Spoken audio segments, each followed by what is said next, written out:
ici au Congo.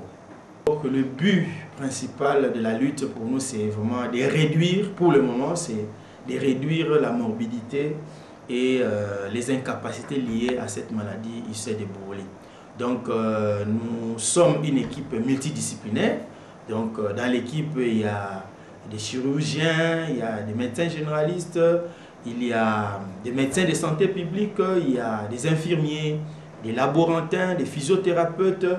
Et nous travaillons avec des relais communautaires dans la communauté. C'est vraiment un travail qui est multidisciplinaire. Et pour atteindre cet objectif-là, de réduire la mobilité et les incapacités liées à la maladie, donc pour le moment, nous nous battons pour arriver à une intégration effective des activités de lutte contre le UC de Buruli dans les structures de santé de base, donc au niveau du premier échelon. Donc, nous avons décentralisé les activités de lutte et nous voulons que les structures de base puissent vraiment s'impliquer dans la lutte contre cette maladie.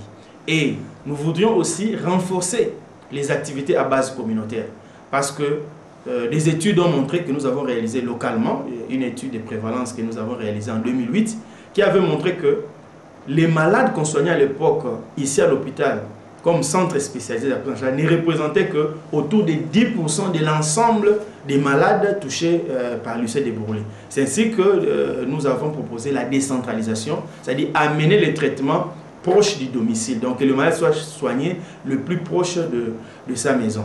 Alors pour le faire, nous devons renforcer aussi les activités à base communautaire.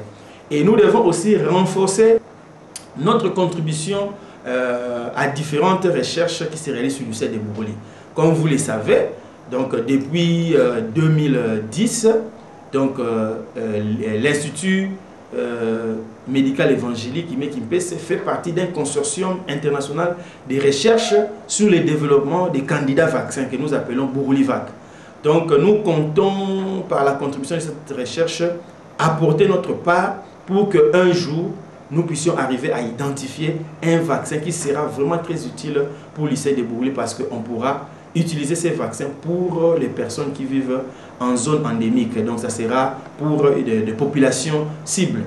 Et je peux dire aussi que nous voudrions aussi partager notre expérience avec d'autres foyers endémiques de la province du Bas-Congo où nous nous trouvons et même d'autres provinces endémiques connues au niveau du pays. Donc nous voudrions aider à étendre les activités dans notre foyer parce que pour la RDC, cette maladie est vraiment largement sous-notifiée. La maladie existe dans beaucoup de provinces, mais pour le moment, il y a essentiellement les travaux qui se font ici au Bas-Congo et essentiellement dans le district de Cataract et les territoires de Songololo.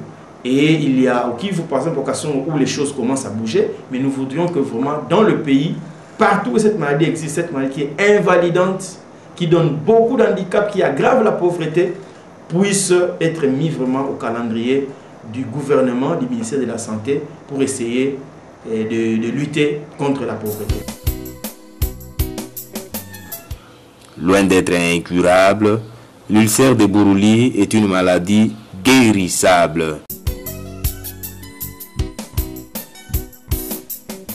Après une décennie d'implication dans les activités de lutte contre l'ulcère de Buruli, dans la province du Bas-Congo, aussi bien dans d'autres provinces dans le pays, nous croyons que le contrôle de l'ulcère de Buruli est possible.